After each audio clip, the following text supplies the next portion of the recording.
السلام علیکم ورحمۃ اللہ وبرکاتہ۔ دوستو،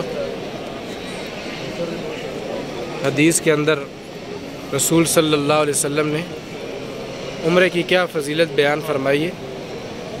رمضان کے اندر عمرہ کرنا، صحیح بخاری کے اندر حدیث عبداللہ بن عباس رضی اللہ عنہ بیان فرماتے ہیں کہ رسول صلی اللہ علیہ وسلم نے ایک عورت سے فرمایا، انصاری عورت تھی، تو ہمارے ساتھ حج پر کیوں نہیں جاتی؟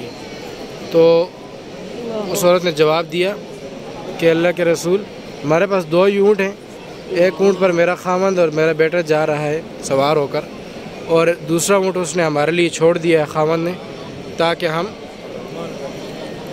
میں اس کے ساتھ ہم پیچھے کھیتی باڑی کو سیراب کر سکیں۔ اگر اس حدیث کے اندر کوئی الفاظ کی کمی بیشی میں کر رہا ہوں تو مجھے کمنٹ میں اصلاح کر دیں۔ تو رسول صلی اللہ مفہوم یہ ہے کہ بتانے کا مقصد یہ کہ اس عورت نے جب یہ کہا تو رسول صلی اللہ علیہ وسلم نے فرمایا، ٹھیک ہے، تو جب رمضان آئے گا تو رمضان میں عمرہ کرنا، کیونکہ رمضان میں عمرہ حج کرنے کے برابر ہے۔ مسلم کی حدیث کے الفاظ ہے کہ رسول صلی اللہ علیہ وسلم نے فرمایا، رمضان میں عمرہ میرے ساتھ حج کرنے کے برابر ہے۔ تو بس یہ بتانا مقصد تھا، رمضان کے اندر عمرے کی فضیلت۔ اللہ سے دعا ہے اللہ سب کو توفیق بھی دے اور اللہ رب العزت ہماری ان عبادات کو قبول فرمائے۔ اگر کوئی حدیث کے اندر کوئی الفاظ کی کمی بیشی ہو، میں بھول رہا ہوں تو میری اصلاح کر دیں، باقی اللہ معاف فرمائے۔ اللہ سے دعا ہے اللہ ہماری عبادات قبول فرمائے۔